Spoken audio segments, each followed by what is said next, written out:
Chers compatriotes, la République démocratique du Congo, à l'instar des autres pays, célèbre le 1er décembre de chaque année la Journée mondiale de lutte contre le sida. Cette 35e édition de la Journée mondiale de lutte contre le sida est placée cette année sur le thème « Poussant pour l'égalité » au niveau international et main dans la main pour vaincre la stigmatisation et réduire les nouvelles infections à VIH au niveau national. Ces thèmes traduisent la nécessité d'étendre l'offre et l'accès aux services de dépistage du VIH et traitement dans notre pays sans laisser certaines couches de la population pour compte. En effet, le sida existe en RDC et cela entrave l'épanouissement de nombreuses familles. Mais ce mal peut être vaincu dans notre pays d'ici 2030, suivant l'engagement pris du haut de la tribune des Nations Unies lors de l'Assemblée générale de 2021 par son Excellence le Président de la République,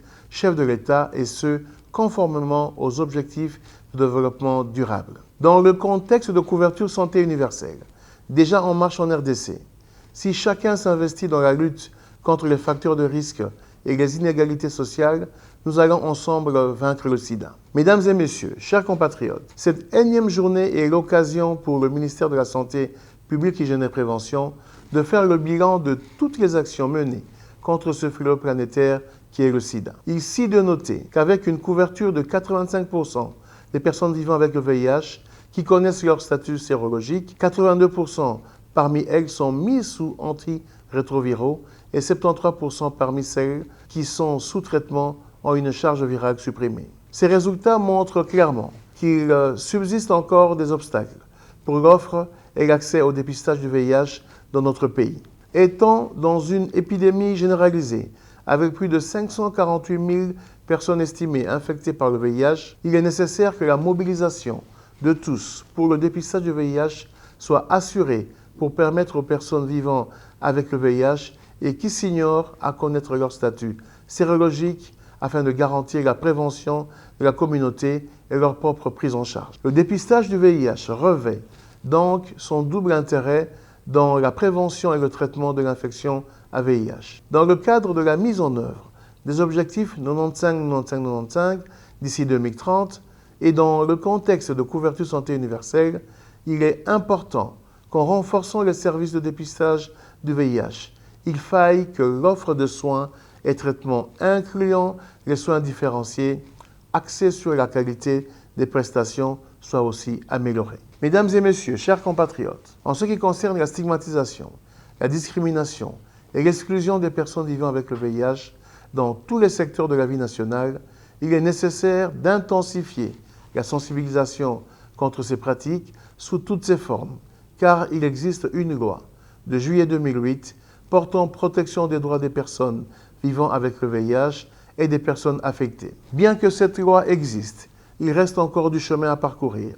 notamment pour l'accès inconditionnel des adolescents et jeunes de moins de 18 ans au dépistage volontaire du VIH. En plus de l'accès au dépistage du VIH, les inégalités dues à l'accès au traitement du VIH entre les sexes et les âges doivent impérativement être relevées dans le meilleur délai. Ainsi, les acteurs communautaires et ceux du secteur privé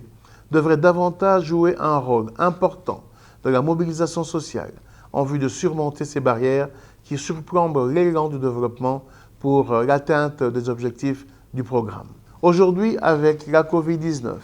les personnes vivant avec le VIH semblent courir un risque élevé de maladies et de décès liés au virus. Mesdames et messieurs, chers compatriotes, c'est ici l'occasion pour le ministère de la Santé publique, Hygiène et Prévention